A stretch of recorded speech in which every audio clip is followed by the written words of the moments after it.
नमस्कार भाइयों बहनों।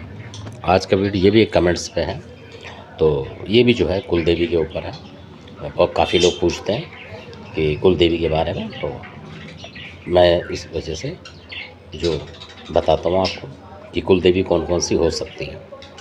तो कुल देवी जो है, आज जो मैं बता रहा हूँ आपको, जिस विषय है जो वो विषय ये है कि ये है कासगंज में। आपने सुना होगा कासगंज की जो चामुंडा है ये वो है। काफ़ी सारे मंदिर हैं वहाँ चामुंडा माता के। तो ये जो चामुंडा है ये किले की चामुंडा मानी जाती थी पुराने टाइम में, जो बोलते थे वो।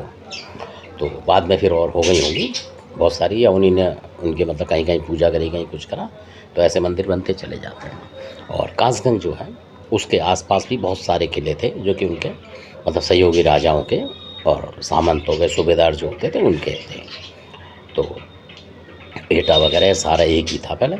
तो अब जो मैं बात बताता हूँ आपको माता चामुंडा की, तो चामुंडा जो है बहुत उग्र शक्ति है और दयामयी माँ है, मतलब बहुत दयालु है ये, और भक्तों की रक्षा के लिए मतलब हमेशा तत्पर रहती हैं। और क्योंकि अब ज़माना थोड़ा सा बदल गया, लोग देवी देवताओं के चक्कर में लगे पड़े हैं, जैसे कोई भी है, और ये जो भारी शक्ति है, बड़ी शक्ति है, इनको पूजना छोड़ चुके हैं। कभी साल 6 महीने में किसी ने कर दिया तो कर दिया, बहुत से कर ही नहीं रहे।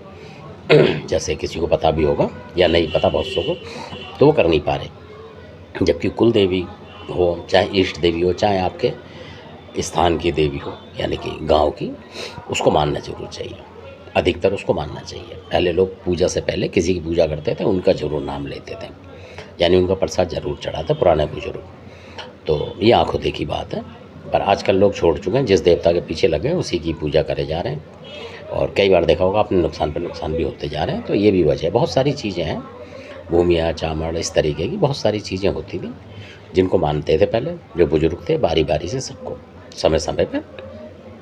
तो अब जो मैं बात बताऊंगा, जो वो माता चामुंडा जो है बहुत शक्तिशाली, पूरे कासगंज की हैं वो चामुंडा। और उनकी जो शक्ति है वो ये है, जो मैं बताता हूँ आपको कि वहाँ पर जो है जो राजा मलखान है, आपने सुना होगा, तो उनकी जब शादी हुई थी तो वहीं से हुई थी, मतलब कासगंज में ही। तो वहाँ पे उनको एक, पहले बताते हैं, उस किले के पास जैसे बक्सी होती थी, उसमें कैद खाना मान लो आप उसे, तो उसमें उनको कैद भी कर दिया था। उनको कैद कर दिया था उन्होंने। तो अब इनको पता लगी बात में, उनके भाई जो थे आला वगैरह उनके साथ शादी में आए हुए थे, तो उनको लगा, तो वहाँ उन्होंने जैसे उनको बुलाया कि शादी तो हो रही है वो, मतलब पार्टी टाइप की, उन्होंने खाना वाना करा उस तरीके से उनका ही। और उनको लगा कि अब तो ये बात बन गई है, और पर उन्होंने धोखे से ना जैसे उसमें डाल दिया बक्सी में, मतलब यानी कि, तो जैसे नशा वगैरह करा के थोड़ा बहुत उनको किसी खाने में मिला के नशा वगैरह या जो भी चीज़ थी उसमें मतलब नशा बताया उन्होंने, पर जब बुढ़ो जाके तो उसमें डाल दिया उनको, क्योंकि होश में नहीं थे, वो उसमें डाल दिया बक्सी में। नहीं तो वो बहुत ताकतवर थे मतलब किसी कब्जे में आने वाले नहीं थे वो, इस तरीके से उनको कर दिया।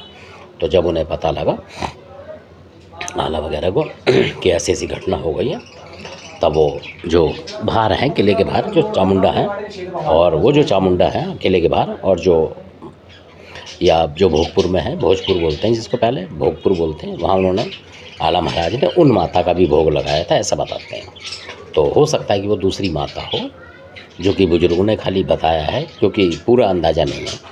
तो क्योंकि किले में जो देवी थी वो तो बूंदा वगैरह जो थे, लोहा बूंदा बपर बहुत ज़बरदस्त उनके राजा थे, उनके सामंत मतलब उनके लड़के थे, तो उन्हीं की ज़्यादा चलती थी। और लोहा का राजस्थान में भी जो है मतलब वो है, किला वगैरह थे इनके, बहुत बहुत जगह होते हैं सबके। तो इतनी शक्तिशाली थी कि उनके आशीर्वाद से लड़ा करते थे। अब ये लगा लो अब कितनी शक्ति होगी उस समय।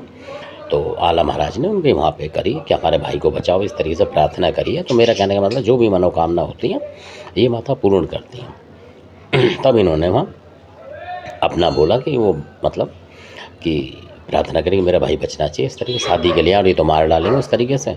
तो फिर माता ने कृपा करी और मलखान जो थे उन्होंने निकाला उनको, मतलब बलि वगैरह चढ़ाने के लिए मंदिर में लाए वो। तो कुदरती जब वो मंदिर में लाए, मतलब जैसे लाए, तो जब किले से थोड़ा सा आसपास आ गए थे, शायद बाहर वाली चामुंडा वहीं चढ़ाते, कोई जगह होगा स्थान, वहाँ आए तो जो आला उदल थे उन्होंने रूप बदल के उनको घेर लिया मतलब, और उनको बचा लिया। फिर बाद में लड़ाई हुई उनकी और वो जीते और शादी करी। तो ऐसी है चामुंडा माँ, मतलब दयालु, कि किसी भी तरह, चाहे वो विदेशी हो, बाहर का हो, कोई हो, जरूरी नहीं कि कासगंज का ही हो, मतलब कहने का मतलब, तो किसी की भी माता सुनती है। ये दयालु माता है जो चामुंडा भगवती हैं, शक्ति हैं ये। और पहले जो वो किला है उसमें अंदर की तरफ कोई जाता नहीं था पुराने टाइम में, वो रानी महारानी जो होते हैं उनके कक्ष होते थे। तो इस तरीके से बात है। तो धन्यवाद, आपने वीडियो देखा, और आशा करता हूँ कि आपको ये भी कुल देवी के रूप में तो आपको पता लगना चाहिए, इसलिए मैं आपको बताता हूँ इस तरीके से, जो कि बुजुर्ग के मुँह से सुनी हुई बात है। तो ये है, तो ये चामुंडा जो है बहुत शक्तिशाली है, जो कि किले के अंदर थी। और इनको जो भोग प्रसाद था, आला वगैरह ने, उदल वगैरह जो भी सारा कहते हैं, उन्होंने भाड़ दिया था किले के। तो हो सकता है कि जो आज भोजपुर का या भोगपुर का मंदिर बोलते हैं, कासगंज के पास जो है वो हो, या जो किले के पीछे की तरफ बताते हैं मंदिर है चामुंडा का एक, और हो सकता वहाँ हो, वहाँ उन्होंने रखा हो, तो वहाँ माता बाद में प्रकट हुई हो ऐसे। क्योंकि आला उदल जो है बहुत पुराने टाइम की बात है, वो मतलब 900-1000 वर्ष पहले की बात है, करीब करीब उससे भी ज़्यादा। तो धन्यवाद, आपने वीडियो देखा, अच्छा लगा सब्सक्राइब करें, शेयर करें, लाइक करें, धन्यवाद।